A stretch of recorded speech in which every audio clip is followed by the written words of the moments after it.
उपचुनाव की घोषणा के साथ ही घाटशिला में आचार संहिता लागू है और इन तमाम चीजों पर चर्चा करने के लिए झारखंड के मुख्य निर्वाची अधिकारी हैं के रवि कुमार। उन्होंने राजनीतिक दल को बुलाया, साथ ही साथ अपने कई अधिकारियों को बुलाया और इस बैठक में उन्होंने सबसे पहले और जो अहम चर्चा की वो आचार संहिता के पालन को लेकर ही की। तमाम जो झारखंड से दल हैं जो घाटशिला के चुनावी मैदान में उतरने वाले हैं उन तमाम दलों को बुलाया गया और इस बैठक में सबसे जो अहम चर्चा हुई कि आप जो तमाम दल हैं किसी भी हाल में आचार संहिता का उल्लंघन ना करें, आचार संहिता का पालन हर हाल में घाटशिला के चुनावी मैदान में हो। दलों की तरफ से, उनके कार्यकर्ताओं की तरफ से किसी भी तरह से आचार संहिता का उल्लंघन नहीं हो और इसी को लेकर के रवि कुमार ने तमाम दलों से ये सहमति ली और तमाम दलों ने निर्वाचन अधिकारी को ये भरोसा जताया और ये सहमति दिखाई अपने तरफ से कि निर्वाचन अधिकारी और चुनाव आयोग के तरफ से जो गाइडलाइन घाटशिला उपचुनाव को लेकर हैं उसका हर हाल में पालन होगा। इसके बाद के रवि कुमार ने कहा कि नहीं, आप अपने कार्यकर्ताओं को भी ये चीज़ बताइए कि किसी भी हाल में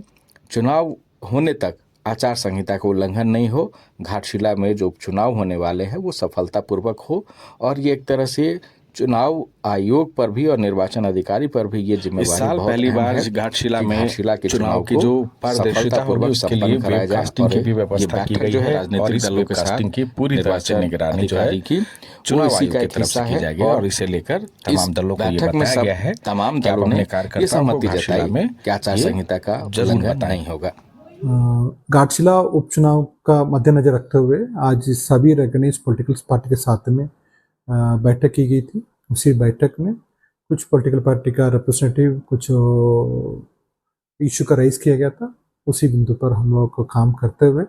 इसी बार उसका पूरा तरफ से इम्प्लीमेंट करेंगे। रामदास सोरेन के निधन के बाद घाटशिला में उपचुनाव हो रहे हैं और ये शायद पहली बार ये हो रहा है घाटशिला में कि चुनावी प्रक्रिया जो है पूरी तरह से उसकी वेबकास्टिंग होगी और इसकी कड़ी निगरानी की जाएगी। तो घाटशिला के मैदान में